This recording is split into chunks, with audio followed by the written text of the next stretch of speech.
ਸਾਰੇ ਹੀ ਸਰੋਤਿਆਂ ਨੂੰ ਬਲਵਿੰਦਰ ਕੌਰ ਵੱਲੋਂ ਪਿਆਰ ਭਰੀ ਸਤਿ ਸ੍ਰੀ ਅਕਾਲ। ਸਰੋਤਿਓ, ਪ੍ਰੋਗਰਾਮ ਖਬਰ ਤੇ ਨਜ਼ਰ ਵਿੱਚ ਹੁੰਦੇ ਨੇ ਬਲਤੇਜ ਪੰਨੂ ਜੀ ਦੱਸਦੇ ਨੇ ਭਾਰਤ ਵਿੱਚ ਪੰਜਾਬ ਦੇ ਵਿੱਚ ਕੀ ਕੁਝ ਵਾਪਰਿਆ। ਖਬਰਾਂ ਤੇ ਨਜ਼ਰ ਮਾਰਾਂਗੇ। ਖਬਰਾਂ ਤੋਂ ਪਹਿਲਾਂ ਧੰਨਵਾਦ ਸਾਡੇ ਸਪਾਂਸਰ ਦਾ ਜਿਨ੍ਹਾਂ ਨੇ ਇਸ ਪ੍ਰੋਗਰਾਮ ਨੂੰ ਸਪਾਂਸਰ ਕੀਤਾ, ਸਭ ਤੱਕ ਪਹੁੰਚਾਇਆ। ਖਾਲਸਾ ਇੰਸ਼ੋਰੈਂਸ ਏਜੰਸੀ ਸੈਨੋ ਜੀ 4082722500। ਹਰ ਇੱਕ ਤਰ੍ਹਾਂ ਦੀ ਇੰਸ਼ੋਰੈਂਸ ਕਰਵਾ ਸਕਦੇ ਹੋ। ਸਤਨਾਮ ਸਿੰਘ ਸ਼ੇਰਗਿੱਲ ਸਲਮਾ, ਗੁਰਦੀਪ ਸਿੰਘ ਬਿਰਦੀ, ਕਲੋਵਸ, ਰਵਿੰਦਰ ਸਿੰਘ, ਪ੍ਰੀਤਮ ਸਿੰਘ ਗਿੱਲ, ਗੁਰਮੀਤ ਸਿੰਘ, ਸੁਰਿੰਦਰ ਕੌਰ ਥਿੰਦ, ਰਮਿੰਦਰ ਸਿੰਘ ਬਸਰਾ, ਗਰਮੇਲ ਸਿੰਘ ਲਿੱਦੜ, ਜਸਵੰਤ ਸਿੰਘ ਬਿਕਰਸਵੇਲ। ਟਰਕੀਆਣਾ ਇਮੀਗ੍ਰੇਸ਼ਨ ਲਾਭ 4159090503। ਮਨਜੀਤ ਸਿੰਘ ਦੀਵਾਨਾ, ਬੂਟਾ ਸਿੰਘ ਰਾਣੀਪੁਰ, ਪ੍ਰੈਜ਼ਨੋ ਬਾਬਾ। ਧੰਨਵਾਦ ਕਰਦੇ ਹਾਂ। ਪ੍ਰੋਗਰਾਮਾਂ ਨੂੰ ਸਪਾਂਸਰ ਕਰਦੇ ਹੋ, ਸਭ ਤੱਕ ਪਹੁੰਚਾਉਂਦੇ ਹੋ, ਬਹੁਤ ਬਹੁਤ ਧੰਨਵਾਦ। ਸਾਡੇ ਨਾਲ ਜੁੜ ਚੁੱਕੇ ਨੇ ਬਲਤੇਜ ਪੰਨੂ। ਸਤਿ ਸ਼੍ਰੀ ਅਕਾਲ, ਸਵਾਗਤ ਹੈ ਜੀ। ਕੱਲ ਦੀ ਧੰਨਵਾਦ ਜੀ, ਬਹੁਤ ਮਿਹਰਬਾਨੀ। ਹੁਣ ਗੱਲ ਕਰਾਂਗੇ ਜੀ ਅੱਜ ਕਾਂਗਰਸ ਦੀ। ਸਭ ਤੋਂ ਪਹਿਲਾਂ ਪੰਜਾਬ ਕਾਂਗਰਸ ਦੀ ਪਹਿਲੀ ਸੂਚੀ ਆਉਣ ਦੀ ਅੱਜ ਸੰਭਾਵਨਾ। ਬਿਲਕੁਲ ਜੀ, ਇਹ ਕਿਹਾ ਜਾ ਰਿਹਾ ਕਿ ਲਗਭਗ ਇਹ ਸੂਚੀ ਫਾਈਨਲ ਹੋ ਚੁੱਕੀ ਹੋਈ ਆ। ਅਜੇ ਆਫੀਸ਼ੀਅਲੀ ਤੌਰ ਦੇ ਉੱਤੇ ਸੋ ਫਾਰ ਐਨੀ ਮਿੰਟ ਵੀ ਆ ਸਕਦੀ ਆ, ਸ਼ਾਮ ਤੱਕ ਵੀ ਆ ਸਕਦੀ ਆ। ਇਹਦੀ ਮੀਟਿੰਗ ਲੇਟ ਨਾਈਟ ਤੱਕ ਦਿੱਲੀ ਦੇ ਵਿੱਚ ਹੋਈ ਆ, ਜਿਹਦੀ ਅਗਵਾਈ ਸੋਨੀਆ ਗਾਂਧੀ ਹੋਰਾਂ ਨੇ ਕੀਤੀ। ਹਾਲਾਂਕਿ ਵਰਚੁਅਲ ਮੀਟਿੰਗ ਇਹ ਸੀਗੀ। ਇਹ ਅੱਜ ਜਾਰੀ ਹੋ ਸਕਦੀ ਆ। 40 ਦੀ ਵੀ ਹੋ ਸਕਦੀ ਆ ਔਰ 40 ਤੋਂ ਵੱਧ ਦੀ ਵੀ ਹੋ ਸਕਦੀ ਆ। 20 ਦੇ ਕਰੀਬ ਸਿਟਿੰਗ ਜਿਹੜੇ ਵਿਧਾਇਕ ਨੇ ਉਹਨਾਂ ਦੀ ਟਿਕਟ ਕੱਟੀ ਜਾ ਸਕਦੀ ਹੈ। ਟਿਕਟਾਂ ਕੱਟਣ ਵਾਲੀ ਸੂਚੀ ਜਿਹੜੀ ਆ ਉਹ ਇਹਦੇ ਵਿੱਚ ਹੀ ਆਊਗੀ ਜਾਂ ਅਗਲੀ ਚ ਆਊਗੀ, ਇਹਦੇ ਸੰਬੰਧੀ ਅਜੇ ਹੋ ਸਕਦਾ ਹੈ ਕਿ ਕਾਂਗਰਸ ਟਿਕਟਾਂ ਕੱਟਣ ਵਾਲੀ ਜਿਹੜੀ ਸੂਚੀ ਆ ਉਹਨੂੰ ਹੋਲਡ ਦੇ ਉੱਤੇ ਰੱਖੇ, ਤਾਂ ਕਿ ਕਿਉਂਕਿ ਬਗਾਵਤ ਤੋਂ ਬਹੁਤ ਭੈ ਦੇ ਵਿੱਚ ਹੈ ਕਾਂਗਰਸ ਕਿ ਬਗਾਵਤ ਹੋਊਗੀ। ਜਿਹੜੇ ਖਿੱਦੋ ਖੂੰਡੀ ਵਾਲੇ ਕੈਪਟਨ ਨੇ ਉਹ ਵੀ ਇਸ ਚੀਜ਼ ਦੇ ਉੱਤੇ ਨਿਗਾਹ ਰੱਖੀ ਬੈਠੇ ਆ ਕਿ ਜਿੰਨੇ ਕੁ ਉੱਧਰੋਂ ਛੱਡਣਗੇ ਉਹਨੇ ਆਖ ਨੂੰ ਟਿਕਟਾਂ ਇਹਨਾਂ ਨੇ ਜਿਹੜੀਆਂ ਦੇਣੀਆਂ ਨੇ ਉਹੀ ਨੇ। ਇਹਨਾਂ ਕੋਲੇ ਵੀ ਕੈਂਡੀਡੇਟ ਕੋ ਨਵੇਂ ਤਾਂ ਬਹੁਤੇ ਆਉਣੇ ਨੇਗੇ। ਇਸ ਕਰਕੇ ਇਹ ਵੀ ਕਿਹਾ ਜਾ ਰਿਹਾ ਕਿ ਜਿਹੜੇ MP ਨੇ ਉਹਨਾਂ ਦੇ ਉੱਤੇ ਉਹਨਾਂ ਨੂੰ ਵੀ ਚੋਣ ਲੜਾਈ ਜਾ ਸਕਦੀ ਹੈ ਔਰ 3 ਦੇ ਕਰੀਬ ਇਹ MP ਹੋ ਸਕਦੇ ਆ ਜਿਨ੍ਹਾਂ ਨੂੰ ਹਾਈ ਕਮਾਂਡ ਚੋਣਾਂ ਦੇ ਵਿੱਚ ਉਤਾਰ ਸਕਦੀ ਹੈ। ਇਹਦੇ ਵਿੱਚ ਮਜੀਠੀਆ ਹਲਕਾ ਅਹਿਮ ਹੈ ਕਿਉਂਕਿ ਇੱਥੋਂ ਵਿਕਰਮ ਮਜੀਠੀਆ ਚੋਣ ਲੜਦੇ ਆ ਤੇ ਇਹਨਾਂ ਦੇ ਕੋਲੇ ਲਾਲੀ ਮਜੀਠੀਆ ਇੱਕ ਸਟਰੋਂਗ ਕੈਂਡੀਡੇਟ ਪਹਿਲਾਂ ਰਹੇ ਆ। ਲਾਲੀ ਮਜੀਠੀਆ ਹੋਰਾਂ ਨੂੰ ਪਿਛਲੇ ਸਮੇਂ ਦੇ ਦੌਰਾਨ ਕਾਂਗਰਸ ਨੇ ਮਹਿਜ ਵਰਤਿਆ, ਕੈਪਟਨ ਅਮਰਿੰਦਰ ਸਿੰਘ ਹੋਰਾਂ ਨੇ ਖਾਸ ਤੌਰ ਦੇ ਉੱਤੇ। ਚੋਣਾਂ ਤੋਂ ਬਾਅਦ ਉਹਨਾਂ ਨੂੰ ਨਹੀਂ ਪੁੱਛਿਆ ਔਰ ਇਹ ਕਿਹਾ ਜਾਂਦਾ ਕਿ ਲਾਲੀ ਮਜੀਠੀਆ ਹੋਰੀ ਕੁਝ ਸਮਾਂ ਡਿਪਰੈਸ਼ਨ ਦੇ ਵਿੱਚ ਵੀ ਇਸੇ ਕਰਕੇ ਰਹੇ। ਫਿਰ ਜਦੋਂ ਕੈਪਟਨ ਅਮਰਿੰਦਰ ਸਿੰਘ ਹੋਰਾਂ ਨੂੰ ਲੱਗਿਆ ਕਿ ਗੱਦੀ ਖਿਸਕ ਰਹੀ ਆ ਤੇ ਇਸ ਗੱਦੀ ਨੂੰ ਖਿਸਕਾਉਣ ਦੇ ਵਿੱਚ ਮਾਝਾ ਬ੍ਰਿਗੇਡ ਦਾ ਵੱਡਾ ਹੱਥ ਹੈ ਤੇ ਉਹਨਾਂ ਨੇ ਮਾਝੇ ਦੇ ਵਿੱਚ ਕੋਈ ਹਿੱਲ ਜੁਲ ਉਦੋਂ ਕਰਨ ਦੀ ਕੋਸ਼ਿਸ਼ ਕੀਤੀ ਤਾਂ ਉਦੋਂ ਲਾਲੀ ਮਜੀਠੀਆ ਹੋਰਾਂ ਨੇ ਜ਼ਰੂਰ ਲਿਆਂਦਾ, ਪਰ ਲਾਲੀ ਮਜੀਠੀਆ ਸਾਥ ਛੱਡ ਗਏ ਕਾਂਗਰਸ ਦਾ। ਉਹ ਆਮ ਆਦਮੀ ਪਾਰਟੀ 'ਚ ਚਲੇ ਗਏ ਤੇ ਆਮ ਆਦਮੀ ਪਾਰਟੀ ਨੇ ਹਲਕਾ ਮਜੀਠੇ ਤੋਂ ਉਹਨਾਂ ਨੂੰ ਉਮੀਦਵਾਰ ਬਣਾਇਆ। ਮਜੀਠੇ ਤੋਂ ਹੁਣ ਗੁਰਜੀਤ ਸਿੰਘ ਔਜਲਾ ਜਿਹੜੇ ਕਿ ਮੈਂਬਰ ਪਾਰਲੀਮੈਂਟ ਨੇ ਅੰਮ੍ਰਿਤਸਰ ਤੋਂ, ਉਹਨਾਂ ਨੂੰ ਚੋਣ ਲੜਾਈ ਜਾ ਸਕਦੀ ਹੈ ਸੰਭਾਵੀ ਰੂਪ ਦੇ ਵਿੱਚ। 3 ਮੈਂਬਰ ਪਾਰਲੀਮੈਂਟ ਨੇ ਜਿਨ੍ਹਾਂ ਨੂੰ ਚੋਣ ਸੰਭਾਵੀ ਰੂਪ 'ਚ ਲੜਾਈ ਜਾ ਸਕਦੀ ਹੈ। ਕਾਂਗਰਸ ਦੀ ਪਹਿਲੀ ਲਿਸਟ ਦੇ ਵਿੱਚ ਇਹਨਾਂ ਚਿਹਰਿਆਂ ਦਾ ਨਾਮ ਹੋ ਸਕਦਾ। ਔਰ ਖਡੂਰ ਸਾਹਿਬ ਤੋਂ ਜਿਹੜੇ ਜਸਬੀਰ ਸਿੰਘ ਡਿੰਪਾ ਨੇ ਜਿਹੜੇ ਮੈਂਬਰ ਪਾਰਲੀਮੈਂਟ ਨੇ, ਉਹਨਾਂ ਨੂੰ ਵੀ ਖਡੂਰ ਸਾਹਿਬ ਤੋਂ ਹੀ ਚੋਣ ਲੜਾਈ ਜਾ ਸਕਦੀ ਹੈ। ਇਹ ਸੰਭਾਵੀ ਰੂਪ ਦੇ ਵਿੱਚ ਕਿਹਾ ਜਾ ਰਿਹਾ ਕਿਉਂਕਿ ਜਿਹੜੇ ਖਡੂਰ ਸਾਹਿਬ ਤੋਂ ਕਾਂਗਰਸ ਦੇ ਵਿਧਾਇਕ ਨੇ ਉਹਨਾਂ ਦੀ ਕੋਈ ਸਰਗਰਮੀ ਹਲਕੇ ਦੇ ਵਿੱਚ ਨਹੀਂ ਰਹੀ। ਕੰਪਲੀਟ ਉਹ ਆਊਟ ਆਫ ਟੱਚ ਕਹਿ ਲੋ ਕੇ ਰਹੇ ਨੇ, ਜਿਹਦੇ ਕਰਕੇ ਜਿਹੜੇ ਜਸਬੀਰ ਡਿੰਪਾ ਨੇ ਇਹਨਾਂ ਦੀ ਉਸ ਏਰੀਏ ਦੇ ਵਿੱਚ ਪੈਂਠ ਹੈਗੀ ਆ। ਇਸ ਕਰਕੇ ਕਾਂਗਰਸ ਉਹਨਾਂ ਦੇ ਉੱਤੇ ਦਾ ਖੇਡ ਸਕਦੀ ਹੈ। ਜਿਹੜੇ ਇਹ ਵੀ ਕਿਹਾ ਜਾ ਰਿਹਾ ਕਿ ਅੰਮ੍ਰਿਤਸਰ ਦੇ ਜਿਹੜਾ ਹਲਕਾ ਅਟਾਰੀ ਹੈ ਰਿਜ਼ਰਵ ਸੀਟ, ਇੱਥੋਂ ਪੂਰਨ ਚੰਦ ਵਡਾਲੀ ਹੋਰਾਂ ਦੇ ਬੇਟਾ ਜਿਹੜਾ ਗਾਇਕ ਹੈ ਲਖਵਿੰਦਰ ਵਡਾਲੀ, ਉਹਨੂੰ ਵੀ ਕੈਂਡੀਡੇਟ ਬਣਾਇਆ ਜਾ ਸਕਦਾ ਸੰਭਾਵੀ ਰੂਪ ਦੇ ਵਿੱਚ। ਇਹ ਅੰਤਮ ਜਿਹੜਾ ਉਹ ਦਿੱਤਾ ਜਾ ਰਿਹਾ ਇਹਨੂੰ ਟੱਚ। ਔਰ ਜਿਹੜੇ ਮੌਜੂਦਾ ਮੁੱਖ ਮੰਤਰੀ ਨੇ ਚਰਨਜੀਤ ਸਿੰਘ ਚੰਨੀ ਹੋਰੀ, ਉਹ ਚਮਕੌਰ ਸਾਹਿਬ ਤੋਂ ਹੁਣ ਤੱਕ ਲੜਦੇ ਆਏ ਆ। ਇਸ ਵਾਰੀ ਕਾਂਗਰਸ 2 ਜਗ੍ਹਾ ਤੋਂ ਉਹਨਾਂ ਨੂੰ ਲੜਾ ਸਕਦੀ ਆ, ਇੱਕ ਤਾਂ ਚਮਕੌਰ ਸਾਹਿਬ ਤੋਂ, ਦੂਜਾ ਆਦਮਪੁਰ ਸੀਟ ਜਿਹੜੀ ਆ ਉੱਥੋਂ ਵੀ ਚਰਨਜੀਤ ਸਿੰਘ ਚੰਨੀ ਹੋਰਾਂ ਨੂੰ ਲੜਾਇਆ ਜਾ ਸਕਦਾ, ਕਿਉਂਕਿ ਇਹਦੇ ਨਾਲ ਦੁਆਬੇ ਦੇ ਵਿੱਚ ਜਿੱਥੇ ਕਿ ਦਲਿਤ ਭਾਈਚਾਰੇ ਦਾ ਵੱਡਾ ਵੋਟ ਬੈਂਕ ਹੈ, ਉਹਨੂੰ ਹਲਾਰਾ ਦੇਣ ਦੇ ਵਾਸਤੇ ਕਾਂਗਰਸ ਇਹ ਜਿਹੜਾ ਦਾ ਹੈ 2 ਸੀਟਾਂ ਵਾਲਾ ਉਹ ਖੇਡ ਸਕਦੀ ਹੈ।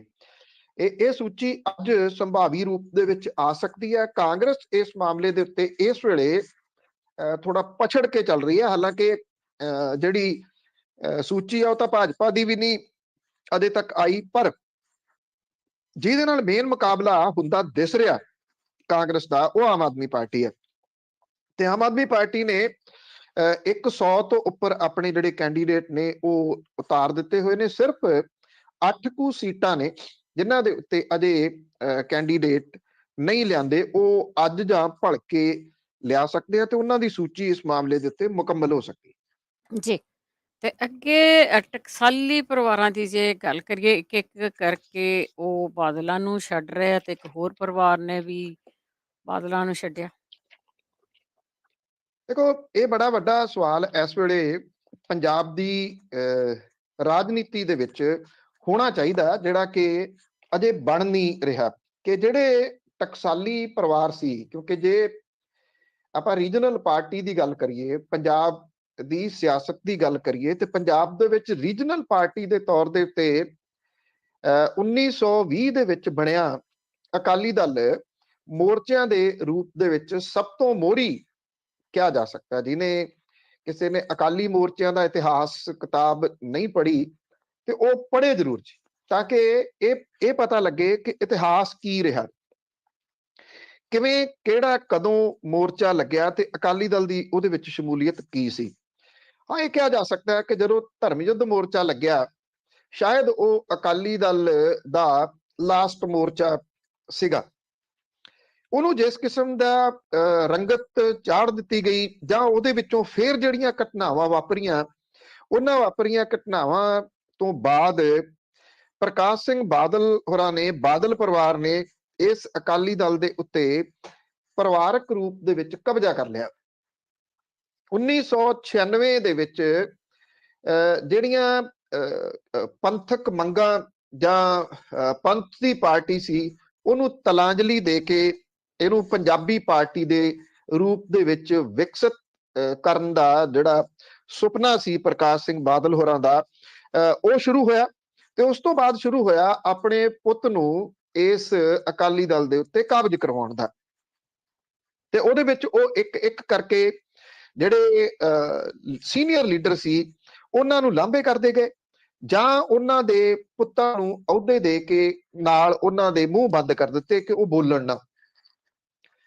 ਜਦੋਂ 2015 ਦੇ ਵਿੱਚ ਜਿਹੜੀਆਂ ਘਟਨਾਵਾਂ ਵਾਪਰਦੀਆਂ ਨੇ ਬੇਅਦਬੀ ਦੀਆਂ, ਜਾਂ ਸਰਸੇ ਵਾਲੇ ਦੇ ਨਾਲ ਸੰਡ-ਗੰਢ ਹੁੰਦੀ ਆ ਅਕਾਲੀ ਦਲ ਬਾਦਲ ਦੀ, ਉੱਥੋਂ ਇੱਕ ਹੋਰ ਮਾੜਾ ਐਪੀਸੋਡ ਜਿਹੜਾ ਉਹ ਸਟਾਰਟ ਹੁੰਦਾ ਅਕਾਲੀ ਦਲ ਬਾਦਲ ਦਾ, ਕਿ ਇਹ ਬਿਨਾਂ ਮੰਗੇ ਮੁਆਫੀ ਜਿਹੜੀ ਦਿੱਤੀ ਜਾਂਦੀ ਆ ਸਰਸੇ ਵਾਲੇ ਨੂੰ, ਉਹ ਜਿਵੇਂ ਅਕਾਲ ਤਖਤ ਦੇ ਜਥੇਦਾਰ ਵਰਤੇ ਜਾਂਦੇ ਆ, ਜਿਵੇਂ ਸ਼੍ਰੋਮਣੀ ਗੁਰਦੁਆਰਾ ਪ੍ਰਬੰਧਕ ਕਮੇਟੀ ਵਰਤੀ ਜਾਂਦੀ ਆ, ਹੌਲੀ ਹੌਲੀ ਕਰਕੇ ਜਿਹੜੇ ਟਕਸਾਲੀ ਪਰਿਵਾਰ ਸੀ, ਅਸਲ ਦੇ ਵਿੱਚ ਟਕਸਾਲੀ ਆਗੂਆਂ ਨੂੰ ਤਾਂ ਖੋਰਾ ਉਦੋਂ ਹੀ ਲੱਗਣਾ ਸ਼ੁਰੂ ਹੋ ਗਿਆ ਸੀ ਜਦੋਂ ਗੁਰਚਰਨ ਸਿੰਘ ਟੌਹੜਾ ਹੋਰੀ ਦੁਨੀਆ ਤੋਂ ਤੁਰ ਗਏ।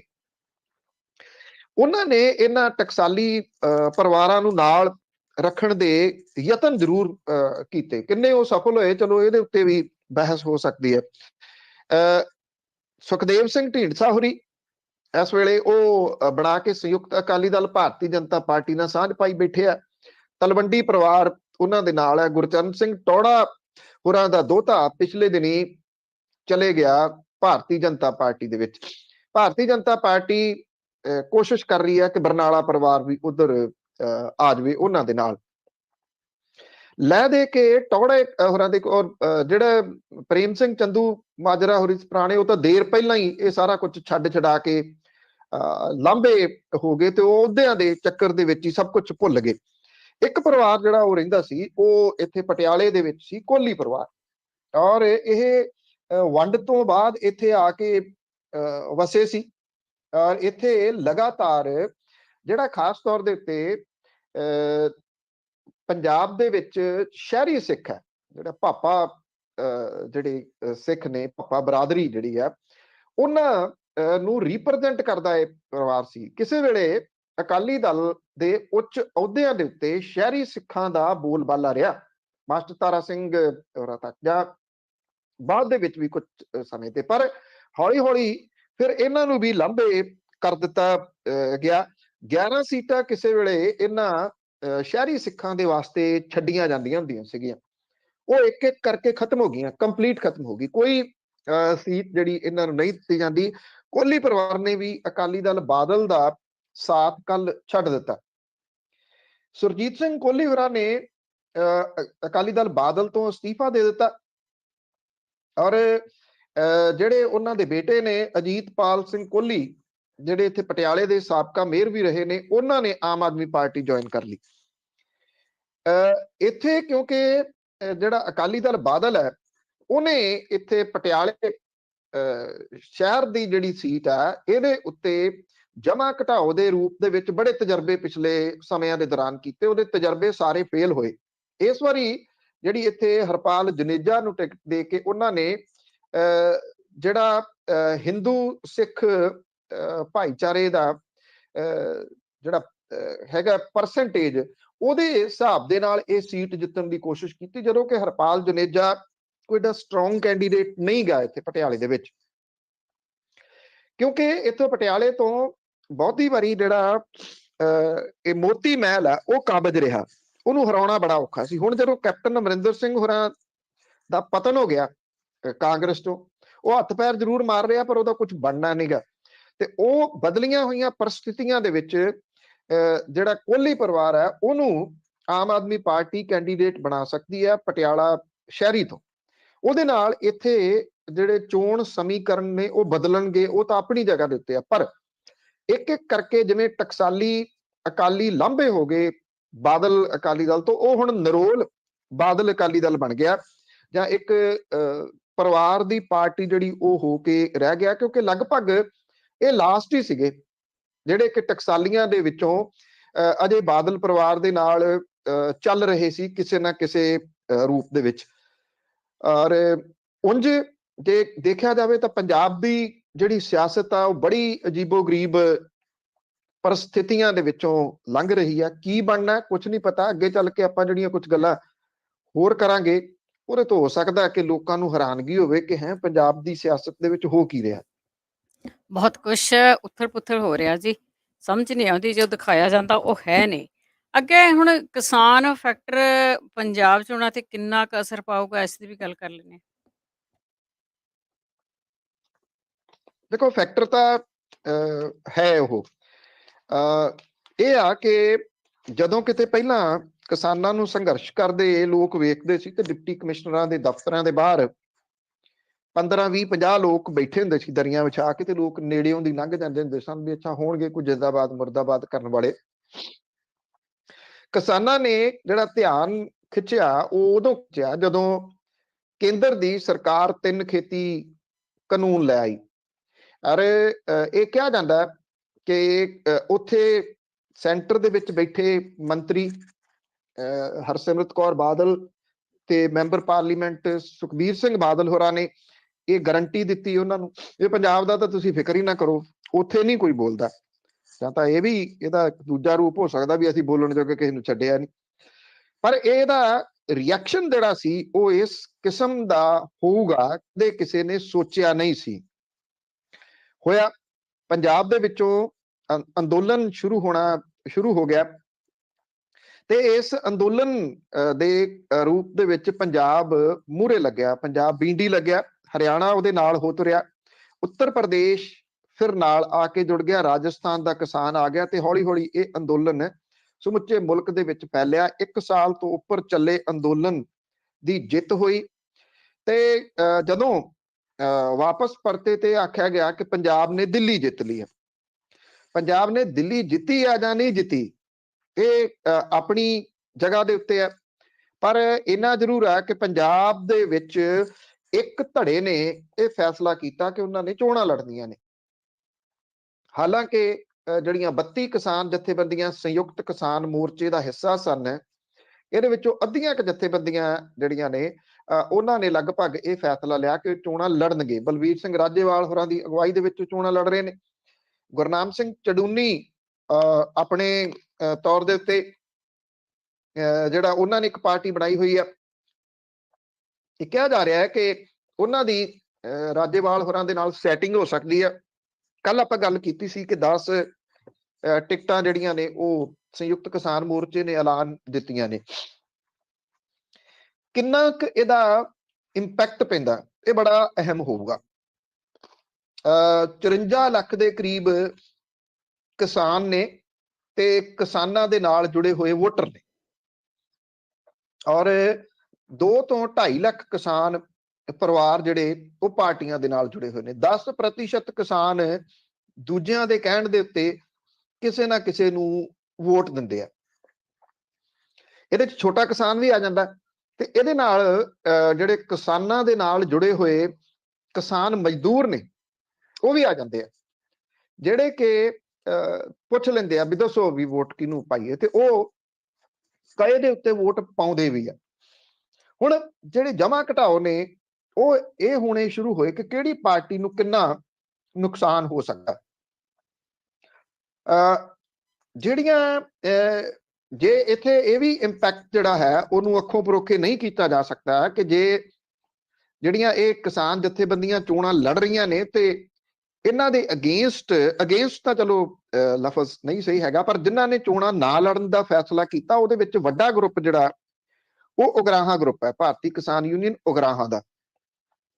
ਉਹਦੀ ਪਕੜ ਮਾਲਵੇ ਦੇ 3-4 ਜ਼ਿਲ੍ਹਿਆਂ ਦੇ ਵਿੱਚ ਬਹੁਤ ਹੈ।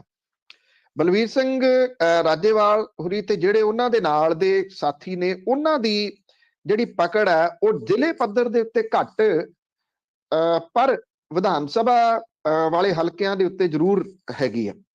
ਜਿਵੇਂ ਸਮਰਾਲੇ ਦੇ ਉੱਤੇ ਬਲਵੀਰ ਸਿੰਘ ਰਾਜੇਵਾਲ ਹੋਰਾਂ ਦੀ ਪਕੜ ਦਿਸੂਗੀ, ਇਹਦੇ ਚ ਕੋਈ ਸ਼ੱਕ ਵਾਲੀ ਗੱਲ ਨਹੀਂ ਗੀ।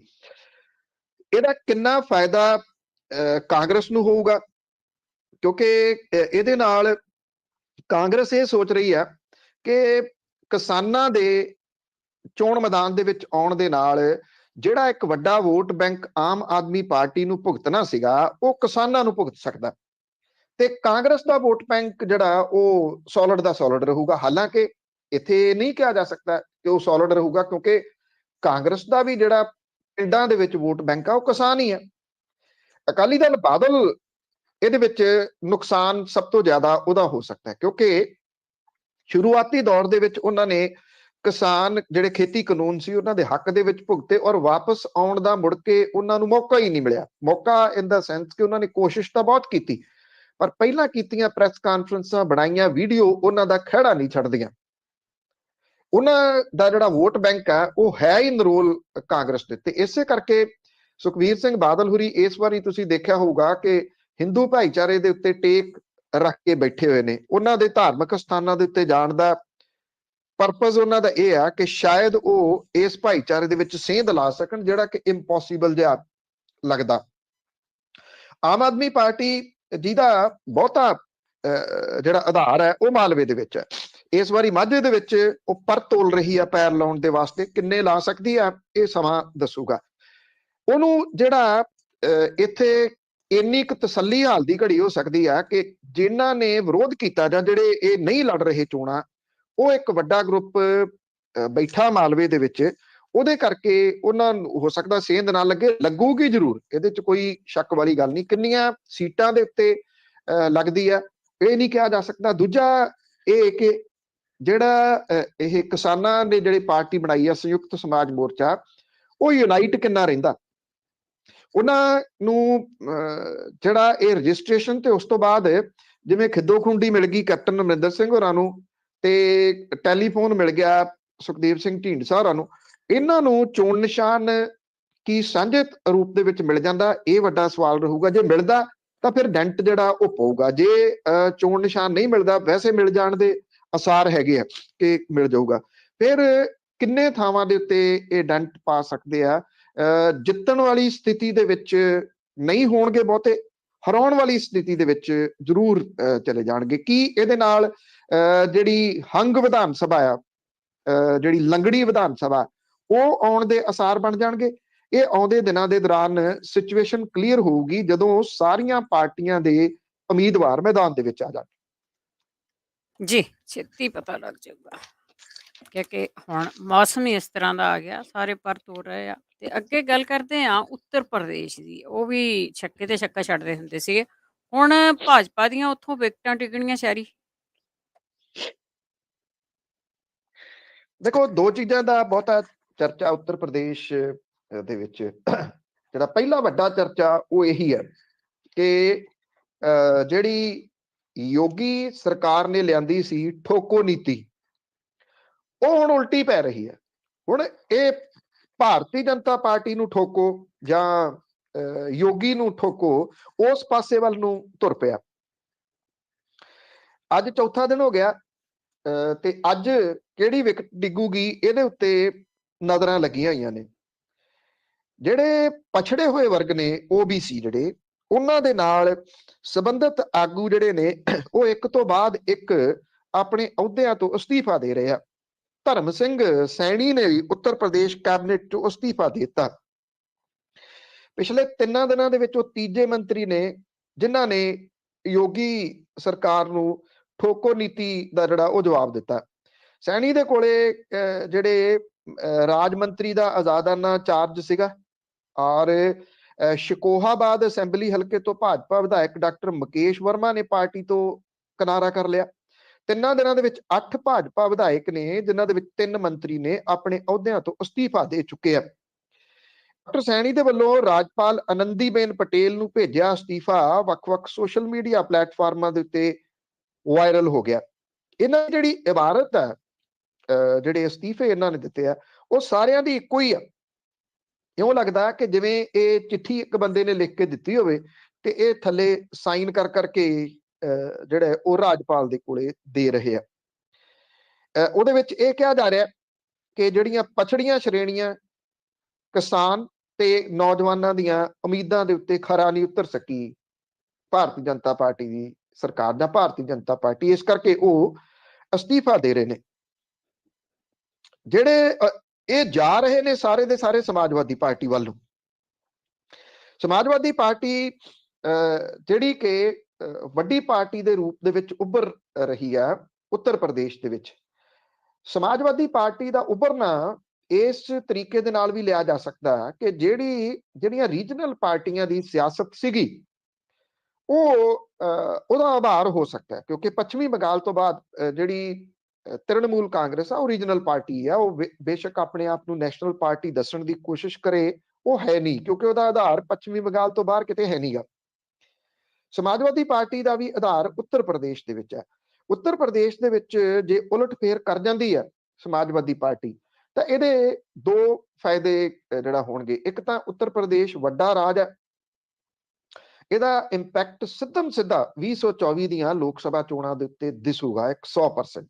ਦੂਸਰਾ, ਜਿਹੜੀਆਂ ਰੀਜਨਲ ਪਾਰਟੀਆਂ ਨੂੰ ਖਤਮ ਕੀਤਾ ਜਾ ਰਿਹਾ ਪਿਛਲੇ ਸਮੇਂ ਦੇ ਦੌਰਾਨ, ਪਿਛਲੇ ਸਾਲਾਂ ਦੇ ਦੌਰਾਨ, ਉਹ ਰਿਵਾਈਜ਼ ਹੋ ਸਕਦੀਆਂ ਨੇ। ਪੰਜਾਬ ਦੀ ਸਿਚੁਏਸ਼ਨ ਵੱਖਰੀ ਆ, ਅਸੀਂ ਪੰਜਾਬ ਨੂੰ ਹੋਰ ਸੰਦਰਭ ਦੇ ਵਿੱਚ ਦੇਖਦੇ ਹਾਂ। ਪੰਜਾਬ ਕਿਸੇ ਹੋਰ ਹੀ ਮਿੱਟੀ ਦਾ ਬਣਿਆ ਹੋਇਆ, ਤੋਂ ਇੱਥੇ ਨਹੀਂ, ਪਰ ਇਹ ਰੀਜਨਲ ਪਾਰਟੀਆਂ ਦੇ ਉਭਾਰ ਦੇ ਰੂਪ ਦੇ ਵਿੱਚ ਹੋ ਸਕਦਾ। ਉਧਰ ਉੱਤਰ ਪ੍ਰਦੇਸ਼ ਦੇ ਵਿੱਚੋਂ ਕਾਂਗਰਸ ਨੂੰ ਮੰਨਫੀ ਕਰਕੇ ਨਹੀਂ ਦੇਖਿਆ ਜਾ ਸਕਦਾ। ਕਾਂਗਰਸ ਨੇ ਜਿਹੜੀ ਸੂਚੀ ਜਾਰੀ ਕੀਤੀ ਹੈ 125 ਉਮੀਦਵਾਰਾਂ ਦੀ, ਉਹਦੇ ਵਿੱਚ 50 ਔਰਤਾਂ ਨੂੰ ਟਿਕਟਾਂ ਦਿੱਤੀਆਂ ਨੇ। ਕੁਲਦੀਪ ਸੇਂਗਰ ਦਾ ਨਾਮ ਸਭ ਨੂੰ ਯਾਦ ਹੋਊਗਾ, ਕਿਵੇਂ ਇੱਕ ਕੁੜੀ ਜਿਹੜੀ ਸੀ ਉਹਦੇ ਨਾਲ ਜ਼ਬਰ ਜਨਾਹ ਹੁੰਦਾ ਤੇ ਉਹਦੇ ਮੁੜ ਕੇ ਟੱਬਰ ਨੂੰ ਤੇ ਉਹਦੇ ਨੇੜਲਿਆਂ ਨੂੰ ਇੱਕ ਸੜਕ ਹਾਦਸੇ ਦੇ ਵਿੱਚ ਮਾਰ ਦਿੱਤਾ ਜਾਂਦਾ ਜਾਂ ਮਾਰਨ ਦੀ ਕੋਸ਼ਿਸ਼ ਕੀਤੀ ਜਾਂਦੀ ਹੈ। ਬੜਾ ਭੁਗਤਿਆ ਉਸ ਪਰਿਵਾਰ ਨੇ। ਉਨਾਓ ਜਬਰ ਜਨਾਹ ਕਾਂਡ ਦੇ ਤੌਰ ਦੇ ਉੱਤੇ ਉਹ ਬੜਾ ਉਹਦੀਆਂ ਖਬਰਾਂ ਆਈਆਂ ਸੀ। ਉਹਦੀ ਮਾਂ ਜਿਹੜੀ ਆਸ਼ਾ ਸਿੰਘ ਹੈ, ਉਹਨੂੰ ਉਨਾਓ ਹਲਕੇ ਤੋਂ ਟਿਕਟ ਦਿੱਤੀ ਹੈ ਕਾਂਗਰਸ ਨੇ। ਸੀਏਏ ਦੇ ਵਿਰੋਧੀ ਕਾਰਕੁਨ ਤੇ ਉੱਤਰ ਪ੍ਰਦੇਸ਼ ਦੇ ਵਿੱਚ ਪਾਰਟੀ ਦੀ ਤਰਜਮਾਨ ਸਦਫ ਜਾਫਰ ਨੂੰ ਕਾਂਗਰਸ ਨੇ ਲਖਨਊ ਕੇਂਦਰੀ ਸੀਟ ਤੋਂ ਉਮੀਦਵਾਰ ਐਲਾਨਿਆ। ਆਸ਼ਾ ਵਰਕਰਾਂ ਦੇ ਹੱਕਾਂ ਲਈ ਲੜਨ ਵਾਲੀ ਪੂਨਮ ਪਾਂਡੇ ਨੂੰ ਸ਼ਾਹਜਹਾਂਪੁਰ ਤੇ ਸੋਨਭਦਰ ਦੇ ਵਿੱਚ ਆਦੀਵਾਸੀਆਂ ਦੇ ਹੱਕਾਂ ਦੇ ਲੜਨ ਵਾਲੇ ਆਦੀਵਾਸੀ ਆਗੂ ਰਾਮ ਰਾਜ ਗੌੜ ਨੂੰ ਪੌਂਗਾ ਹਲਕੇ ਤੋਂ ਉਤਾਰਿਆ। ਖਾਸ ਤੌਰ ਦੇ ਉੱਤੇ ਜਿਹੜੀਆਂ ਔਰਤਾਂ ਨੂੰ ਔਰ ਪੀੜਤ ਔਰਤਾਂ ਨੂੰ ਟਿਕਟਾਂ ਦਿੱਤੀਆਂ ਨੇ ਕਾਂਗਰਸ ਨੇ, ਇਹਨੂੰ ਵੱਡਾ ਇੱਕ ਮਾਸਟਰ ਸਟ੍ਰੋਕ ਮੰਨਿਆ ਜਾ ਰਿਹਾ ਹੈ। ਕਾਂਗਰਸ ਦੀ ਅਗਵਾਈ ਇਸ ਵੇਲੇ ਪ੍ਰਿਯੰਕਾ ਗਾਂਧੀ ਵਾਡਰਾ ਕਰ ਰਹੀ ਹੈ ਤੇ ਉਹਦੀ ਛਾਪ ਸਿੱਧੇ ਰੂਪ ਦੇ ਵਿੱਚ ਇਹ ਪਹਿਲੀ ਸੂਚੀ ਦੇ ਵਿੱਚ ਦੀਂਦੀ ਹੈ। ਹਾਂ, ਜਿਹੜੀ ਹਾਸ਼ੀਏ ਦੇ ਉੱਤੇ ਇਸ ਵੇਲੇ ਪਾਰਟੀ ਉੱਤਰ ਪ੍ਰਦੇਸ਼ ਦੇ ਵਿੱਚ ਹੈ ਉਹ ਬਸਪਾ ਦੀ ਕੋਈ ਸਰਗਰਮੀ ਨਜ਼ਰ ਨਹੀਂ ਆਉਂਦੀ, ਨਾ ਕਿਸੇ ਜਗ੍ਹਾ ਦੇ ਉੱਤੇ ਕੋਈ ਰੈਲੀਆਂ, ਜਲਸੇ, ਮੀਟਿੰਗਾਂ ਮਾਇਆਵਤੀ ਕਰ ਰਹੀ ਹੈ। ਉਹ ਕਿੱਥੇ ਆ, ਕਿਉਂ ਨਹੀਂ ਕਰ ਰਹੀ? ਉਹਨਾਂ ਨੇ ਤੇ ਇਹ ਵੀ ਕਹਿ ਦਿੱਤਾ ਕਿ ਆਪ ਚੋਣ ਉਹਨਾਂ ਨੇ ਨਹੀਂ ਲੜਨੀ, ਸਿਰਫ ਲੜਾਉਣੀ ਹੈ। ਲੜਾਉਣੀ ਕਿਹਨਾਂ ਨੂੰ ਹੈ ਅਜੇ ਬਸਪਾ ਦਾ ਕੁਝ ਨਹੀਂ ਪਤਾ। ਬਸਪਾ ਦਾ ਵੋਟ ਬੈਂਕ ਜਿਹੜਾ ਉਹ ਵੱਡੇ ਰੂਪ ਦੇ ਵਿੱਚ ਖੁਰਕੇ ਤੁਸੀਂ ਕਹ ਲਓ ਸੱਪਾ ਵਾਲੇ ਪਾਸੇ ਨੂੰ ਟਿਲਟ ਹੁੰਦਾ ਜਾ ਰਿਹਾ। ਔਰ ਇਹ ਨਵੇਂ ਸਮੀਕਰਨ ਸਿਰਜੂਗਾ ਉੱਤਰ ਪ੍ਰਦੇਸ਼ ਦੀ ਰਾਜਨੀਤੀ ਦੇ ਵਿੱਚ। ਜੀ, ਤੇ ਅੱਗੇ ਗੱਲ ਕਰਦੇ ਹਾਂ ਨਵਜੋਤ ਸਿੱਧੂ ਦੀ। ਉਸਨੇ ਟਵੀਟ ਰਾਹੀਂ ਫੇਰ ਹਾਈ ਕਮਾਂਡ ਤੇ ਦਬਾਅ ਬਣਾਉਣ ਦੀ ਕੋਸ਼ਿਸ਼ ਕੀਤੀ ਹੈ। ਦੇਖੋ, ਟਵੀਟ ਹੀ ਨੇ। ਜੇ ਦੇਖਿਆ ਜਾਵੇ ਤਾਂ ਇਹ ਉਸੇ ਤਰ੍ਹਾਂ ਦੇ ਨੇ ਜਿਵੇਂ ਚਰਨਜੀਤ ਸਿੰਘ ਚੰਨੀ ਹੋਰਾਂ ਨੂੰ ਐਲਾਨਜੀਤ ਸਿੰਘ ਚੰਨੀ ਕਿਹਾ ਜਾਂਦਾ ਸੀ। ਬਾਅਦ ਦੇ ਵਿੱਚ ਉਹ ਕਹਿੰਦੇ ਨਹੀਂ, ਮੈਂ ਤਾਂ ਵਿਸ਼ਵਾਸਜੀਤ ਸਿੰਘ ਚੰਨੀ ਆ। ਅੱਜ ਜਿੰਨੇ ਵਰਗ ਜਿਨ੍ਹਾਂ ਦੀ ਗੱਲ ਆ ਵੀ ਮਸਲਾ ਹੱਲ ਕਰਤਾ, ਆ ਵੀ ਮਸਲਾ ਹੱਲ ਕਰਤਾ, 36,000 ਕੱਚੇ ਕਾਮੇ ਪੱਕੇ ਕੀਤੇ, ਕੋਈ ਪੱਕਾ ਨਹੀਂ ਹੋਇਆ, ਕੋਈ ਕੱਖ ਨਹੀਂ ਹੋਇਆ। ਜਿੰਨੀਆਂ ਭਰਤੀਆਂ ਕੀਤੀਆਂ ਸਭ ਬੋਗਸ ਨਿਕਲੀਆਂ। ਬੋਗਸ ਇਨ ਦਾ ਸੈਂਸ ਕਿ ਉਹ ਕਾਗਜ਼ੀ ਪੱਤਰੀ ਰਹਿ ਗਈਆਂ।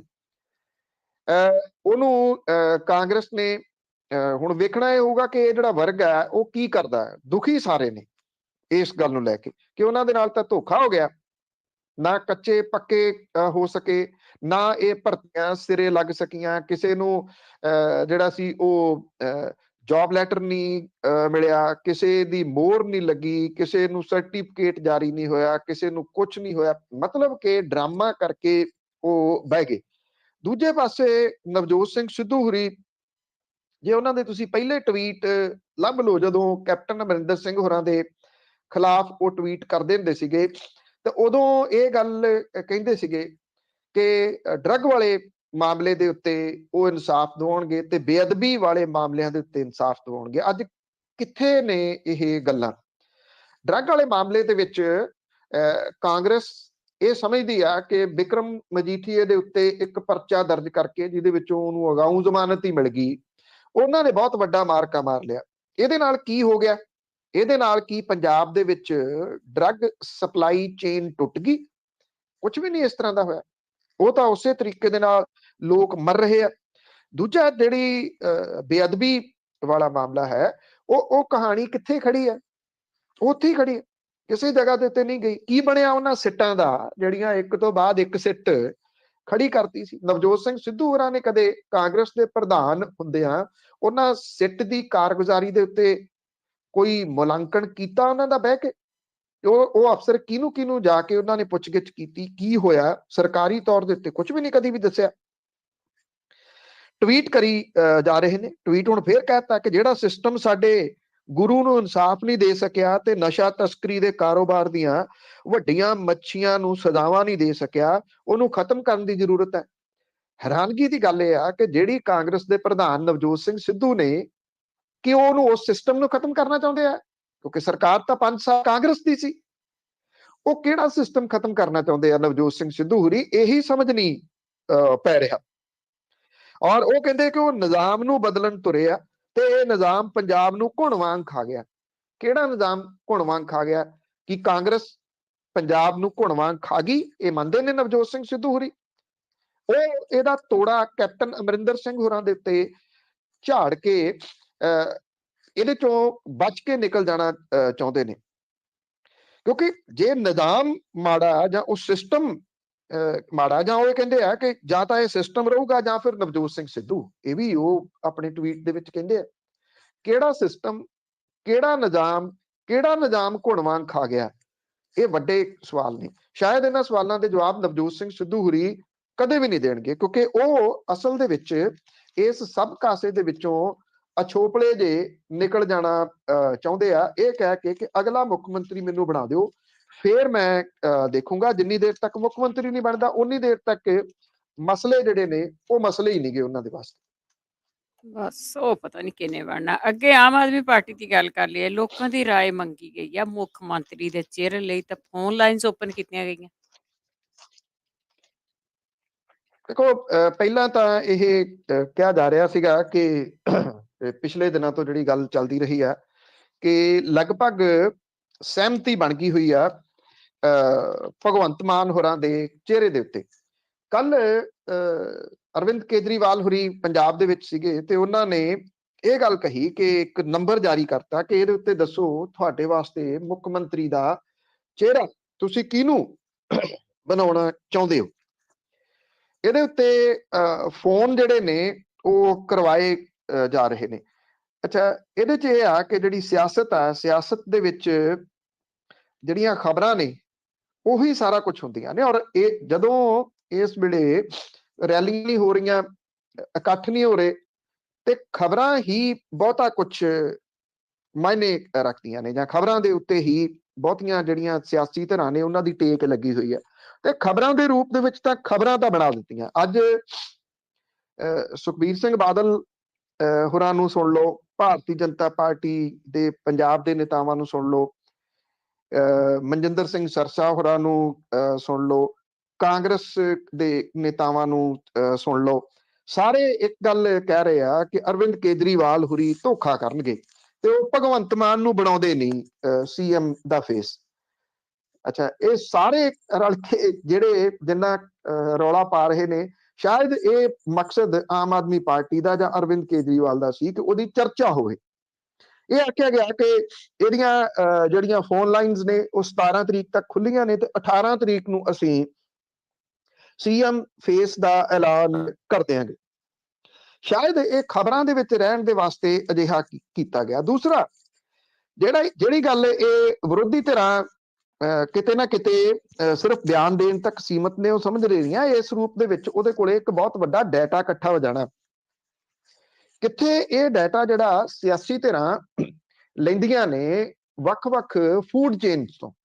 ਸ਼ਾਇਦ ਇਹ ਲੋਕਾਂ ਦੇ ਵਾਸਤੇ ਇੰਟਰਸਟਿੰਗਲੀ ਹੋਵੇ ਕਿ ਫੂਡ ਚੇਨਸ ਜਿਹੜੀਆਂ ਇੰਟਰਨੈਸ਼ਨਲ ਫੂਡ ਚੇਨਸ ਨੇ, ਜਦੋਂ ਤੁਸੀਂ ਉਹਨਾਂ ਤੋਂ ਕੋਈ ਫੂਡ ਆਰਡਰ ਕਰਦੇ ਹੋ ਜਾਂ ਈਵਨ ਤੁਸੀਂ ਪਿਕਅਪ ਕਰਦੇ ਹੋ ਜਾਂ ਉਹ ਡਿਲੀਵਰ ਹੁੰਦਾ, ਉੱਥੇ ਤੁਹਾਡਾ ਫੋਨ ਨੰਬਰ ਪੈਂਦਾ। ਇਹ ਕੰਪਨੀਆਂ ਡਾਟਾ ਵੇਚਦੀਆਂ ਨੇ ਫੋਨਾਂ ਦਾ ਕਿ ਕੌਣ, ਉਹਦਾ ਕੀ ਫੋਨ ਨੰਬਰ ਹੈ, ਕਿੱਥੇ ਰਹਿੰਦੇ ਨੇ, ਕਿੰਨੇ ਦਾ ਉਹ ਫੂਡ ਆਰਡਰ ਕਰਦੇ ਨੇ, ਕੀ ਆ। ਇਹ ਡਾਟਾ ਮੁੱਲ ਲੈਣਾ ਪੈਂਦਾ ਹੈ। ਜਦੋਂ ਕੋਈ ਸਿਆਸੀ ਧਿਰ ਨੇ ਆਪਣਾ ਨੰਬਰ ਜਾਰੀ ਕਰ ਦਿੱਤਾ, ਉਹਦੇ ਉੱਤੇ ਟੈਕਸਟ ਮੈਸੇਜ, ਉਹਦੇ ਉੱਤੇ WhatsApp ਮੈਸੇਜ, ਉਹਦੇ ਉੱਤੇ ਫੋਨ ਕਾਲ ਜਿਹੜੇ ਉਹ ਜਾ ਰਹੇ ਆ। ਪਾਰਟੀ ਦੇ ਕੋਲੇ ਇੱਕ ਵੱਡਾ ਡਾਟਾ ਤਿਆਰ ਹੋਊਗਾ। ਇਹ ਚੀਜ਼ ਜਿਹੜੀ ਬਾਕੀ ਧਿਰਾਂ ਸਮਝਣ ਤੋਂ ਅਜੇ ਅਸਮਰੱਥ ਨੇ, ਕਿਉਂਕਿ ਆਮ ਆਦਮੀ ਪਾਰਟੀ ਜਿਹੜੀ ਆ ਉਹ ਇਸ ਤਰ੍ਹਾਂ ਦੀਆਂ ਚੀਜ਼ਾਂ ਦੇ ਵਿੱਚੋਂ ਹੀ ਨਿਕਲੀ ਹੋਈ ਆ ਕਿ ਸੋਸ਼ਲ ਮੀਡੀਆ ਦੇ ਉੱਤੇ ਕਿਵੇਂ ਛਾਏ ਰਹਿਣਾ ਤੇ ਖਬਰ ਜਿਹੜੀ ਆ ਉਹ ਕਿਵੇਂ ਬਣਾਉਣੀ ਆ। ਇਹ ਕਿਹਾ ਜਾ ਰਿਹਾ ਕਿ ਇਹ ਲਗਭਗ ਤੈਅ ਤਾਂ ਹੈਗਾ ਕਿ ਕਿਹਨੂੰ ਮੁੱਖ ਮੰਤਰੀ ਦਾ ਫੇਸ ਦੇ ਤੌਰ ਦੇ ਉੱਤੇ ਲਿਆਉਣਾ, ਪਰ ਉਹਦੇ ਵਿੱਚ ਡਿਲੇ ਕਰਕੇ ਜਾਂ ਲੋਕਾਂ ਨੂੰ ਇਸ ਫੋਨ ਕਾਲ ਵਾਲੇ ਪਾਸੇ ਲਾ ਕੇ ਨਬਜ ਟੋਣਾ ਚਾਹੁੰਦੀ ਆ ਪਾਰਟੀ ਕਿ ਪੰਜਾਬ ਦੇ ਵਿੱਚ ਮਾਲਵੇ ਤੋਂ ਇਲਾਵਾ ਮਾਝੇ ਦੇ ਵਿੱਚ ਤੇ ਦੁਆਬੇ ਦੇ ਵਿੱਚ ਉਹਦੇ ਕਿੰਨੇ ਕੁ ਪੈਰ ਲੱਗੇ ਆ। ਜੀ ਜੀ, ਆਈਡੀਆ ਮਾੜਾ ਨਹੀਂ ਪਰ ਉਹਨਾਂ ਲਈ। ਅੱਗੇ ਪੰਜਾਬ ਭਾਜਪਾ ਕੋਲੋਂ ਟਿਕਟਾਂ ਮੰਗਣ ਵਾਲਿਆਂ ਨੇ ਰਿਕਾਰਡ ਹੀ ਤੋੜ ਦਿੱਤੇ ਪੰਜਾਬੀਆਂ ਨੇ। ਇੱਕ ਪਾਸੇ ਤਾਂ ਆਪਾਂ ਗੱਲ ਕੀਤੀ ਹੈ ਉੱਤਰ ਪ੍ਰਦੇਸ਼ ਦੀ। ਉੱਤਰ ਪ੍ਰਦੇਸ਼ ਦੇ ਵਿੱਚ ਪੈਰ ਉਖੜ ਰਹੇ ਆ, ਔਰ ਇਹਦੇ ਵਿੱਚ ਉੱਤਰ ਪ੍ਰਦੇਸ਼ ਦੇ ਵਿੱਚ ਭਾਰਤੀ ਜਨਤਾ ਪਾਰਟੀ ਦੀ ਜਿਹੜੀ ਯੋਗੀ ਸਰਕਾਰ ਦੀ ਠੋਕੋ ਨੀਤੀ ਆ, ਉਹਨੂੰ ਜਿਹੜਾ ਪੈਰਾਂ ਤੋਂ ਕੱਢਣ ਦੇ ਵਾਸਤੇ ਕਿਸਾਨ ਅੰਦੋਲਨ ਦਾ ਬਹੁਤ ਵੱਡਾ ਰੋਲ ਹੈ। ਜਿਹੜੇ ਰਕੇਸ਼ ਟਕੈਤ ਨੇ, ਬੇਸ਼ੱਕ ਉਹ ਬੋਲ ਨਹੀਂ ਰਹੇ, ਪਰ ਉਹਨਾਂ ਦੀ ਉੱਤਰ ਪ੍ਰਦੇਸ਼ ਦੇ ਵਿੱਚ ਪੈਂਠ ਬਹੁਤ ਵੱਡੀ ਹੋਈ ਹੈ, ਉਹਦਾ ਕੱਦ ਬੁੱਤ ਬਹੁਤ ਉੱਚਾ ਹੋਇਆ, ਔਰ ਕੋਈ ਇਲੈਕਸ਼ਨ ਨਹੀਂ ਉਹ ਲੜ ਰਿਹਾ, ਪਰ ਇਸ ਸਭ ਕਾਸੇ ਦੇ ਪਿੱਛੇ ਉਹਦਾ ਦਿਮਾਗ ਜ਼ਰੂਰ ਚੱਲ ਰਿਹਾ। ਔਰ ਮਾਫ ਕਰਨਾ, ਉੱਤਰ ਪ੍ਰਦੇਸ਼ ਦੇ ਵਿੱਚ ਭਾਰਤੀ ਜਨਤਾ ਪਾਰਟੀ ਦੇ ਖਿਲਾਫ ਕਿਸਾਨਾਂ ਦਾ, ਪਛੜੇ ਵਰਗ ਦਾ, ਮੁਸਲਿਮ ਭਾਈਚਾਰੇ ਦਾ, ਗੁੱਜਰ ਭਾਈਚਾਰੇ ਦਾ ਗੁੱਸਾ ਇਹ ਅੰਦੋਲਨ ਸਮਾਪਤ ਹੋਣ ਤੋਂ ਬਾਅਦ ਵੀ ਉੱਥੇ ਹੀ ਖੜਾ ਜਿੱਥੇ ਅੰਦੋਲਨ ਦੇ ਦੌਰਾਨ ਸੀ। ਜਦੋਂ ਕਿ ਜੇ ਆਪਾਂ ਪੰਜਾਬ ਦੀ ਗੱਲ ਕਰੀਏ ਤਾਂ ਬੜੀਆਂ ਚੀਜ਼ਾਂ ਤੁਸੀਂ ਦੇਖੀਆਂ ਹੋਣਗੀਆਂ ਕਿ ਪੰਜਾਬ ਨੇ ਦਿੱਲੀ ਜਿੱਤ ਲਈ, ਜਾਂ ਇੱਥੇ ਜਿਸ ਕਿਸਮ ਦੇ ਨਾਲ ਕਾਮਰੇਡ ਵਰਸਸ ਪੰਥਕ, ਪੰਥਕ ਵਰਸਸ ਕਾਮਰੇਡ, ਇੰਨਾ ਕੁਝ ਬਣਾਉਣ ਦੀ ਉਦੋਂ ਕੋਸ਼ਿਸ਼ ਕੀਤੀ ਗਈ। ਕਿਹਨੇ ਜਿੱਤਿਆ ਇਹ? ਕ੍ਰੈਡਿਟ ਤੇ ਕ੍ਰੈਡਿਟ ਵੀ ਇਹਨੂੰ ਦੇਣਾ, ਕ੍ਰੈਡਿਟ ਇਹਦਾ ਕ੍ਰੈਡਿਟ ਬਣਦਾ।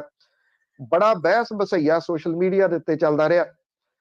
ਤੁਸੀਂ ਪੁਰਾਣੀਆਂ ਰਿਕਾਰਡਿੰਗ ਸੁਣ ਲੈਣੀਆਂ, ਪੰਜਾਬੀ ਰੇਡੀਓ USA ਦੀਆਂ ਪਈਆਂ ਨੇ ਸਾਰੀਆਂ ਹੀ, ਜਿਹੜੀ ਵੱਖ-ਵੱਖ ਪਲੇਟਫਾਰਮਾਂ ਦੇ ਉੱਤੇ, ਚਾਹੇ YouTube ਹੈ ਚਾਹੇ ਉਹ Facebook ਹੈ, ਉਹ ਤੁਹਾਨੂੰ ਉੱਥੇ ਮਿਲ ਜਾਣਗੀਆਂ। ਉਹਦੇ ਵਿੱਚ ਕੁਝ ਮਹੀਨੇ ਪਹਿਲਾਂ ਮੈਂ ਗੱਲ ਕਹੀ ਸੀ ਕਿ ਜੇ ਭਾਰਤੀ ਜਨਤਾ ਪਾਰਟੀ ਜਦੋਂ ਇਹ ਆ ਗਈ ਮੈਦਾਨ ਦੇ ਵਿੱਚ, ਤੁਸੀਂ ਦੇਖਣਾ, ਔਰ ਇਹ ਵੀ ਗੱਲ ਕਹੀ ਸੀ ਕਿ ਸਭ ਤੋਂ ਵੱਧ ਇਹਦੇ ਪਿੱਛੇ ਲੋਕ ਭੱਜਣਗੇ ਟਿਕਟਾਂ ਲੈਣ ਲਈ। ਉਦੋਂ ਲੋਕਾਂ ਨੂੰ ਲੱਗਦਾ ਸੀਗਾ ਕਿ ਨਹੀਂ, ਇਹ ਗੱਲ ਨਹੀਂ, ਇਸ ਤਰ੍ਹਾਂ ਨਹੀਂ ਹੋਣੀ। ਅੱਜ ਉਹ ਸੱਚਾਈ ਦੇ ਰੂਪ 'ਚ ਸਾਹਮਣੇ ਆ ਰਹੀ ਹੈ। ਪੰਜਾਬ ਦੇ ਵਿੱਚ ਭਾਰਤੀ ਜਨਤਾ ਪਾਰਟੀ ਵੱਲੋਂ ਚੋਣ ਲੜਨ ਦੇ ਜਿਹੜੇ ਦਾਅਵੇਦਾਰ ਨੇ, ਉਹਨਾਂ ਦੀਆਂ ਅਰਜ਼ੀਆਂ ਦਾ ਭਾਜਪਾ ਦੇ ਕੋਲੇ ਹੜ ਆ ਗਿਆ। ਤੁਸੀਂ ਹੈਰਾਨ ਹੋਵੋਗੇ, ਪੰਜਾਬ ਦੇ ਵਿੱਚ ਸਿਆਸੀ ਧਿਰਾਂ ਜਿੰਨੀਆਂ ਨੇ, ਜਿਵੇਂ ਕਾਂਗਰਸ ਜਿਹੜੀ ਆ, ਉਹਦੇ ਕੋਲੇ ਕੋਈ 1628 ਦੇ ਕਰੀਬ ਐਪਲੀਕੇਸ਼ਨਸ ਆਈਆਂ ਨੇ ਟੋਟਲ ਪੰਜਾਬ ਦੇ ਵਿੱਚੋਂ। ਭਾਜਪਾ ਦੇ ਕੋਲੇ 4000 ਤੋਂ ਉੱਪਰ ਐਪਲੀਕੇਸ਼ਨਸ ਆ ਗਈਆਂ ਨੇ, ਔਰ ਇਹ ਐਪਲੀਕੇਸ਼ਨਸ ਉਹਨਾਂ ਦੀਆਂ ਵੀ ਨੇ ਜਿਨ੍ਹਾਂ ਨੂੰ ਭਾਰਤੀ ਜਨਤਾ ਪਾਰਟੀ ਆਪਣੇ 'ਚ ਸ਼ਾਮਲ ਕਰ ਰਹੀ ਹੈ, ਉਹ ਵੀ ਨੇ ਜਿਨ੍ਹਾਂ ਨੂੰ ਭਾਰਤੀ ਜਨਤਾ ਪਾਰਟੀ ਨੇ ਸ਼ਾਮਲ ਨਹੀਂ ਕੀਤਾ। ਉਹ ਆਪਣੇ ਤੌਰ ਦੇ ਉੱਤੇ ਭਾਜਪਾ ਦੀ ਮੈਂਬਰਸ਼ਿਪ ਲੈ ਕੇ ਥਾਂ-ਥਾਂ ਤੋਂ ਚੋਣ ਲੜਨ ਦੇ ਵਾਸਤੇ ਐਪਲੀਕੇਸ਼ਨਸ ਭਾਜਪਾ ਕੋਲੇ ਲਾ ਰਹੇ ਆ। ਦਮਦਮੀ ਟਕਸਾਲ ਦਾ ਮੁੱਖ ਬੁਲਾਰਾ ਪ੍ਰੋਫੈਸਰ ਸਰਚਾਂਦ ਸਿੰਘ ਭਾਰਤੀ ਜਨਤਾ ਪਾਰਟੀ 'ਚ ਗਏ ਤੇ ਉਹਨੇ ਚੋਣ ਲੜਨੀ ਹੈ, ਔਰ ਐਪਲੀਕੇਸ਼ਨ ਉਹਦੀ ਵੀ ਲੱਗੀ ਹੈ। ਮਤਲਬ ਕਿ ਕਿਸ ਜਗ੍ਹਾ ਤੱਕ, ਕਿਹੜੀ ਦਿੱਲੀ ਜਿੱਤ ਲਈ, ਕੀ ਕੁਝ ਹੋ ਗਿਆ, ਉਹ ਗੱਲਾਂ ਜਿਹੜੀਆਂ ਉਹ ਆਪਣੀ ਜਗ੍ਹਾ ਦੇ ਉੱਤੇ ਨੇ। ਭਾਜਪਾ ਦੀ ਟਿਕਟ ਦੇ ਉੱਤੇ ਚੋਣ ਲੜਨ ਵਾਲਿਆਂ ਦੇ ਵਿੱਚ ਸਭ ਤੋਂ ਵੱਧ ਅਰਜ਼ੀਆਂ ਦੁਆਬੇ ਤੋਂ ਆਈਆਂ ਨੇ। ਉਦੋਂ ਬਾਅਦ ਮਾਝਾ ਤੇ ਪੁਆਧ ਤੇ ਸ਼ਹਿਰੀ ਹਲਕੇ ਆ, ਜਿੱਥੋਂ ਲੋਕਾਂ ਨੇ ਭਾਜਪਾ ਵੱਲੋਂ ਚੋਣ ਲੜਨ ਦੀ ਇੱਛਾ ਪ੍ਰਗਟ ਕੀਤੀ ਹੈ। ਜਲੰਧਰ, ਅੰਮ੍ਰਿਤਸਰ, ਲੁਧਿਆਣਾ, ਪਟਿਆਲਾ, ਹੁਸ਼ਿਆਰਪੁਰ, ਮੁਹਾਲੀ ਤੇ ਪਠਾਨਕੋਟ ਤੋਂ ਜ਼ਿਆਦਾ ਅਰਜ਼ੀਆਂ ਆਈਆਂ ਨੇ, ਕਿਉਂਕਿ ਇਹ ਸ਼ਹਿਰੀ ਖੇਤਰ ਹੈ, ਇਸ ਕਰਕੇ ਇੱਥੋਂ ਐਪਲੀਕੇਸ਼ਨਸ ਜ਼ਿਆਦਾ ਆਈਆਂ ਨੇ। ਭਾਰਤੀ ਜਨਤਾ ਪਾਰਟੀ ਨੇ ਇਹ ਅਰਜ਼ੀਆਂ ਦੀ ਛਾਂਟੀ ਸ਼ੁਰੂ ਕੀਤੀ ਹੈ, ਔਰ ਇਹ ਛਾਂਟੀ ਕਰਕੇ ਹਾਈ ਕਮਾਂਡ ਦੇ ਕੋਲੇ ਭੇਜੂਗੀ। ਅੱਛਾ, ਇਹਦੇ 'ਚ ਇਹ ਵੀ ਕਿਹਾ ਜਾ ਰਿਹਾ ਕਿ ਭਾਰਤੀ ਜਨਤਾ ਪਾਰਟੀ ਹੈਰਾਨ ਹੈ ਇਸ ਗੱਲ ਦੇ ਵਾਸਤੇ ਕਿ ਉਹ ਇਸੇ ਹੀ ਪੰਜਾਬ ਦੇ ਵਿੱਚੋਂ ਐਪਲੀਕੇਸ਼ਨਸ ਆਈਆਂ ਨੇ ਜਿੱਥੇ ਭਾਰਤੀ ਜਨਤਾ ਪਾਰਟੀ ਦੇ ਕਿਸੇ ਨਿੱਕੇ ਮੋਟੇ ਆਗੂ ਨੂੰ ਵੀ ਕੋਈ ਮੀਟਿੰਗ ਨਹੀਂ ਸੀ ਕਰਨ ਦਿੱਤੀ ਜਾਂਦੀ। ਉਹਨਾਂ ਦੀ ਮੀਟਿੰਗ ਵਾਲੀ ਜਗ੍ਹਾ ਦੇ ਉੱਤੇ ਪਤਾ ਲੱਗਦਿਆਂ ਸਾਰ ਸੈਂਕੜਿਆਂ ਦੀ ਗਿਣਤੀ ਦੇ ਵਿੱਚ ਉਸ ਮੀਟਿੰਗ ਦਾ ਵਿਰੋਧ ਕਰਨ ਵਾਲੇ ਪਹੁੰਚ ਜਾਂਦੇ ਸਨ, ਔਰ ਥਾਂ-ਥਾਂ ਦੇ ਉੱਤੇ ਐਸਾ ਵਿਰੋਧ ਹੋਇਆ ਸੀ ਕਿ ਉਹ ਲੱਗਦਾ ਸੀ ਕਿ ਭਾਰਤੀ ਜਨਤਾ ਪਾਰਟੀ ਤਾਂ ਸਾਲਾਂ ਤੱਕ ਇੱਥੇ ਪੈਰ ਨਹੀਂ ਆਪਣੇ ਲਾ ਸਕਦੀ।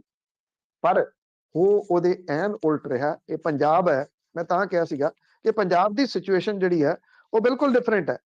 ਪੰਜਾਬ ਦੇ ਵਿੱਚ ਜਿਨ੍ਹਾਂ ਨੇ ਇਹ ਐਪਲੀਕੇਸ਼ਨਸ ਲਾਈਆਂ ਨੇ, ਤੁਸੀਂ ਅੰਦਾਜ਼ਾ ਲਾ ਸਕਦੇ ਹੋ, ਟਿਕਟੂ ਤਾਂ ਤੁਸੀਂ ਕਹੋਗੇ ਹੀ ਉਹ ਟਿਕਟੂ ਨੇ, ਪਰ ਕੀ ਜਿਹੜੀ ਅੱਜ ਤੱਕ ਵਰਣ ਵੰਡ, ਵਰਗ ਵੰਡ ਪੰਜਾਬ ਦੇ ਵਿੱਚ ਨਹੀਂ ਹੋ ਸਕੀ ਸਿਆਸੀ ਰੂਪ ਦੇ ਵਿੱਚ, ਕੀ ਪੰਜਾਬ ਵੀ ਉਸ ਪਾਸੇ ਵੱਲ ਨੂੰ ਵੱਧ ਰਿਹਾ? ਬਲਕਿ ਮੈਂ ਤਾਂ ਇਹ ਕਹੂੰਗਾ ਕਿ ਇਹ ਬੀ ਨਹੀਂ ਬੀਜਿਆ ਜਾ ਚੁੱਕਿਆ, ਬਲਕਿ ਉੱਗ ਚੁੱਕਿਆ ਹੈ ਇਹ ਬੀ। ਇਹ ਕਿੱਧਰ ਨੂੰ ਪੰਜਾਬ ਦੀ ਸਿਆਸਤ ਨੂੰ ਲੈ ਜਾਊਗਾ ਅਜੇ ਕੁਝ ਨਹੀਂ ਕਿਹਾ ਜਾ ਸਕਦਾ, ਪਰ ਹੈਰਾਨੀਜਨਕ ਤਰੀਕੇ ਦੇ ਨਾਲ ਬਹੁਤ ਕੁਝ ਨਵਾਂ ਪੰਜਾਬ ਦੇ ਵਿੱਚ ਵੇਖਣ ਸੁਣਨ ਨੂੰ ਆਉਂਦੇ ਦਿਨਾਂ 'ਚ ਤੁਹਾਨੂੰ ਮਿਲੂਗਾ। ਬਿਲਕੁਲ ਜੀ, 5-10 ਮੁੱਖ ਮੰਤਰੀ ਲਾਉਣੇ ਪੈਣੇ ਪੰਜਾਬ 'ਚ। ਬਹੁਤ ਬਹੁਤ ਧੰਨਵਾਦ ਬਲਦੇਵ ਸਵੰਨੇ। ਮਿਹਰਬਾਨੀ ਜੀ, ਧੰਨਵਾਦ ਜੀ, ਸਤਿ ਸ਼੍ਰੀ ਅਕਾਲ। ਸਤਿ ਸ਼੍ਰੀ ਅਕਾਲ ਜੀ। ਤੇ ਸਰੋਤੇ ਸਨ ਬਲਤੇਜ ਪੰਨੂ ਜੀ ਸਾਡੇ ਨਾਲ ਜੁੜਦੇ ਨੇ ਕਰਦੇ ਨੇ ਖਬਰਾਂ ਇਸੇ ਦੇ ਨਾਲ ਸਾਡਾ ਅੱਜ ਦਾ ਬੁਲਟਨ ਇੱਥੇ ਹੀ ਸਮਾਪਤ। ਬਲਵਿੰਦਰ ਕੌਰ ਵੱਲੋਂ ਵੀ ਆਪ ਸਭ ਨੂੰ ਹੀ ਸਤਿ ਸ੍ਰੀ ਅਕਾਲ।